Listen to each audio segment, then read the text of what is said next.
All right, so this is the final part of the program. Roman and I, who do the post-death trust administrations in our office, will do the presentation. So there are two things we always start this program off with, and that is, why do I have a trust in the first place? And so it helps with incapacity planning. It's probably the best type of tool that you can use. You can name a successor trustee to step in when you are unable to do it yourself. You can leave instructions on your own long-term care and also for the care of those in your family in a way that you really can't in any other type of document. So what about death? Well, I think most of you know that a trust is going to avoid probate. It reduces the cost of distributing the property. It's much less expensive than a probate. You're going to reduce or eliminate estate taxes if you're a married couple. It can provide lawsuit and asset protection to your beneficiaries for their inheritance. And then we can pass assets to your loved ones using a trust with real certainty. A lot of us are concerned about a son-in-law or a daughter-in-law. We're fine with our son or daughter getting the money, but we don't want the money to slip away, and we'd prefer it to go to the grandkids. And so a trust helps make sure that your plan stays on track to get those things done. And then it allows the creation of lifetime trusts with asset protection for your own kids. Now, before we move on to, Roman is going to start talking about what a successor trustee needs to do.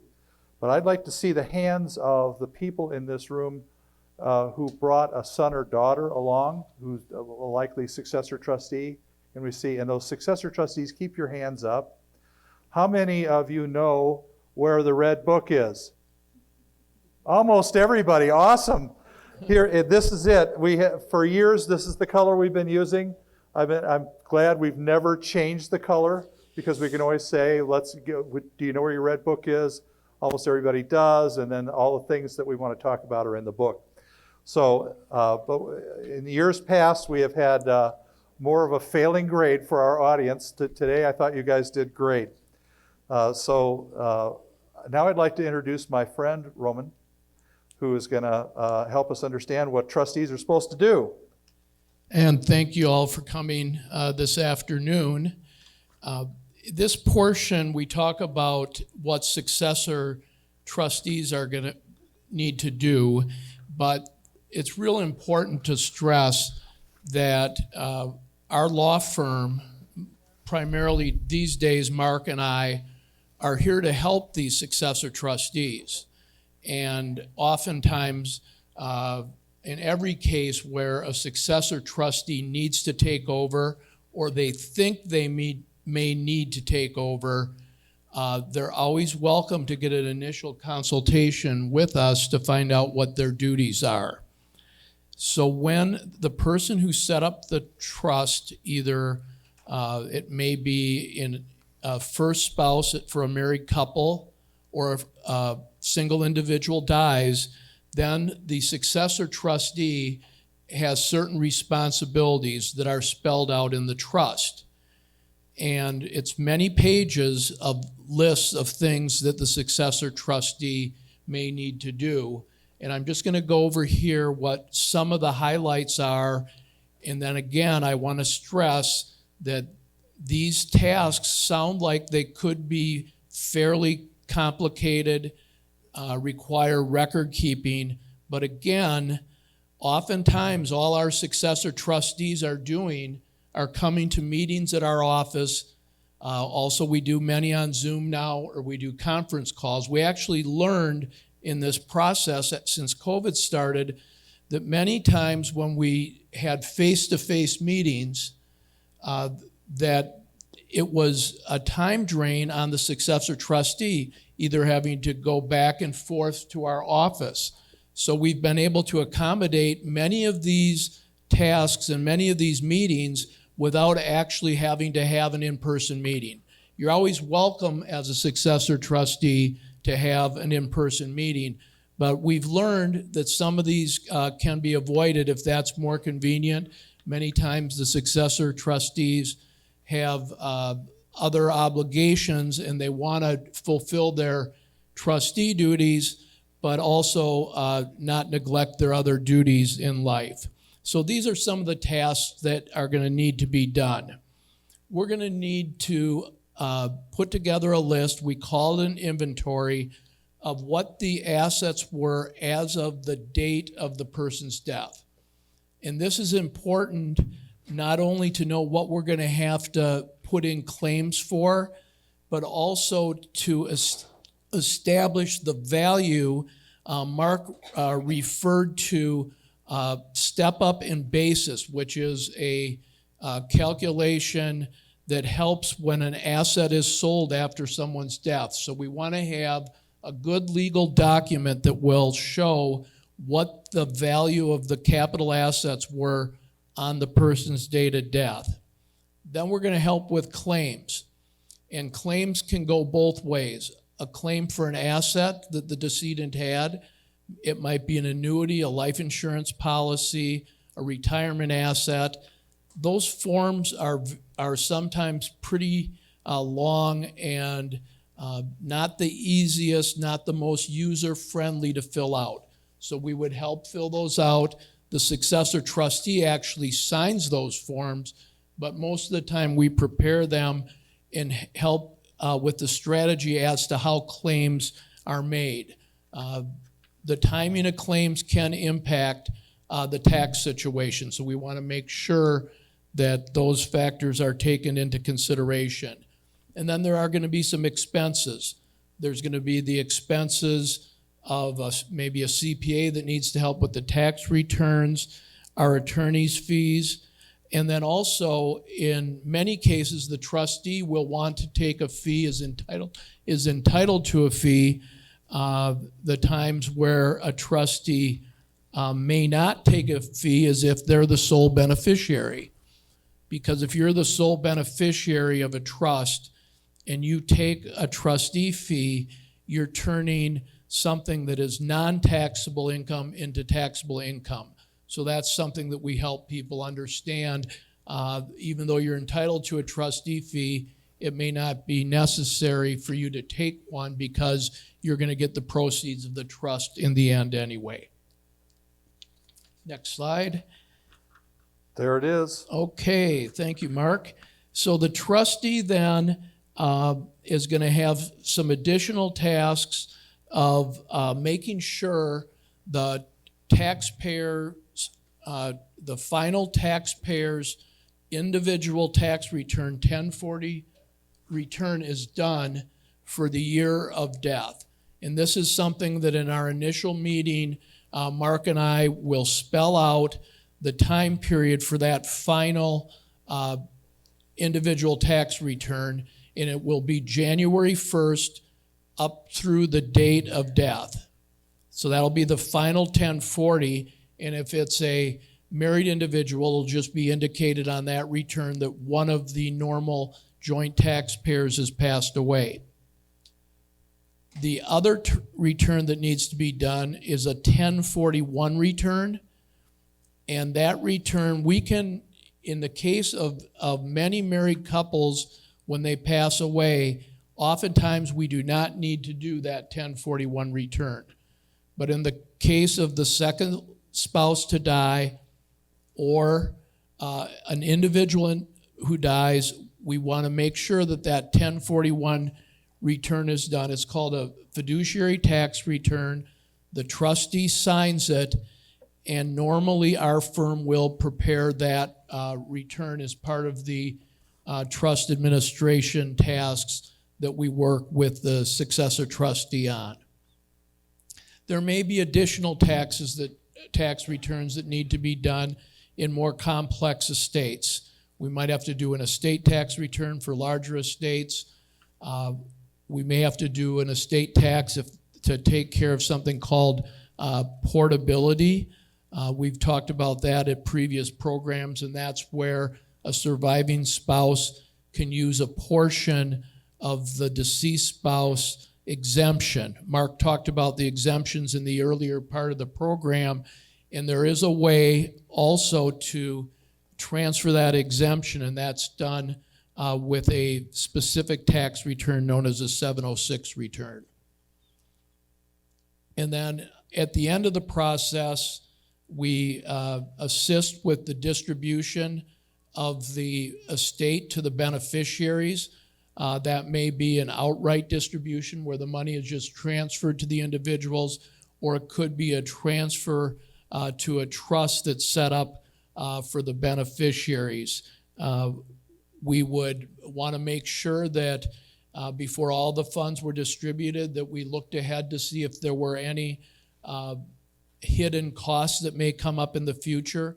So Mark and I would oftentimes recommend a reserve in order to make sure that if something comes up down the road, that the trustee doesn't have to have that very, very uncomfortable discussion with the beneficiary saying, hey, I need some money back because there was an expense that we didn't know about. So we want to make sure when we go through that process of determining claims that we look ahead, and also that may be future tax liabilities that we want to take care of. And then finally, we have in recent years, and this is sometimes due to the fact, unfortunately, we love to see you to come in for reviews of your plans, but we have had situations where plans got outdated, changes in the law made them contain provisions that really weren't necessary any longer. And fortunately, under the Wisconsin Trust Code that was adopted a few years back, there was something that we could always do, use a trust protector amendment, but it even became more popular in recent years. And Mark's going to explain many of the things we've been able to do with the trust protector powers that have helped out a great deal in many of our trust administrations. So the trust protector is, as Roman said, it's a commonly used tool for us if it's in place. And we talked about this on last year's Zoom program, but we're going to go into it a slightly different way today. So who is the trust protector? If you have that in your estate plan already, it probably doesn't name anybody. It will say that the attorney for the current trustee is the person who can appoint a trust protector. And as long as that person's independent of the family, the lawyer can appoint him or herself, and that's often what we do in our law firm. We're the ones that see the issue of why we want to use a trust protector, so we'll recommend that to you, and then we'll often appoint ourselves. So this is a person that can modify the trust, right? When you die, your trust becomes irrevocable.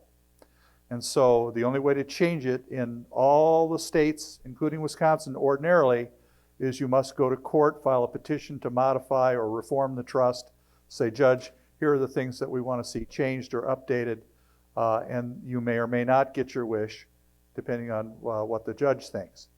So this is a way to do that very same thing outside the court system. You'll have much more certainty that it will get done, and as long as the modification is consistent with your needs. And it says that when we have installed a trust protector in that language in your trust, it says this person can only make modifications consistent with what I was thinking I wanted to see happen. So there's two ways to have a trust protector. It's either already written into your plan, and I think anything that we've written since probably 2006, 2007 has that in there. But sadly, we see people who pass away and they come in and their trust was from 1999. And there's no trust protector in there. But there is a way to appoint one. The terminology isn't helpful. It's a non-judicial settlement agreement, in English, a settlement agreement that's outside the court system. And as long as everybody who is what's called an interested party signs off on it, it's usually just your closest relatives, you can then get a trust protector appointed, and then that trust protector can make modifications that may be helpful to you. So those are the two ways to do it. The ideal way is to have the language already in your estate plan. So One of the things that we want to fix a lot of times is people come in and their tax planning, their estate tax avoidance planning is inappropriate. And here's the most common thing that we see. You have an estate plan, you're married, and everything would go to your family trust or your survivor's trust inside your plan, but you must put the decedent's property in the family trust. We call that a mandatory funded family trust. We set up dozens and dozens of them because we did it when the estate tax exemption was very low, like $600,000 or $1 million, and you were either there or over, and we wanted to make sure that money went into the family trust to protect it from unnecessary estate tax. Well, what's saving you from the unnecessary estate tax now? The size of the exemption. The exemption's so big, it's $12 million. Don't raise your hand if you have $12 million bucks. But I'd be lucky to see one or two hands go up, honestly. It's way less than 1% of the population of the United States that has an estate that's subject to estate tax. So if you're sitting on one of these family trusts, what has to be done is we either have to fund that family trust and spend all kinds of money on Roman and I to get it done, when you're not likely to need it or benefit from it. Why would we do that? And so Roman and I wanted today, in spite of the fact we're talking about doing what's right in front of us, we want to urge you, take a look at your flow chart, and if you've got one of those big old family trusts sitting in there, you might want to call us and see if you need to update your plan. But we have developed techniques to help solve that problem using the trust protector. If the trust protector language is already in there, it'll say you can make adjustments due to changes in tax law. And there are lots of tax laws that we see. It's the estate tax, capital gain tax. So if we can avoid that, we're going to do that. It used to be our choice was either we had to pay the estate tax or the capital gain tax, but we couldn't avoid both. And now we can avoid both. And so we want to do that for you if we can. And the trust protector is going to help us with that. So we mentioned that we want to get a step up in basis for your kids, for their trusts. What else do we see that we might want to do with a trust protector? Well, we want to make sure the inheritance is protected from lawsuits and claims. We want to make sure your kids' inheritance is protected from Medicaid spend down requirements, so that when they get to be older and they start running out of money, except for in their trust, they can preserve and protect the trust because we've made the correct modifications to the trust. We can typically adjust who is serving as trustee. A lot of times our clients will come in and one or more of the kids has passed away also, and they were named as trustee. How do you fill those vacancies? Well, a trust protector could do that. And so we find out from the family, who would you be interested in? But I can tell you one of the most common things that we've done is the trust code in 2014 started permitting us to leave inherited money in trust to our children. And that child does not have to have a co-trustee to get the protection from lawsuits, claims, the red light, hitting the van full of trial lawyers. That protection can be there even if your child is serving as the sole or only trustee. And most of the time we talked you into naming a co-trustee for your kids. And then a lot of times you'll have told us, God, we wish our son or daughter didn't have to call his brother to get money. And now we fix that post-death using the trust protector, as long as we know that you, the parent, wouldn't have objected to that. That would have been something that you would have, if you'd known about it, you would have said yes to it. So those are the things that we're doing typically with the trust protector. Now we're going to have Roman tell us about the fiduciary duties of a trustee. So Mark, get your hand on that clicker because we're going to move fast through Yes, this. sir. Yes, sir. All of our successor trustees are very honest people. We don't need to preach to them, but I do want to just state a few things. Act in good faith.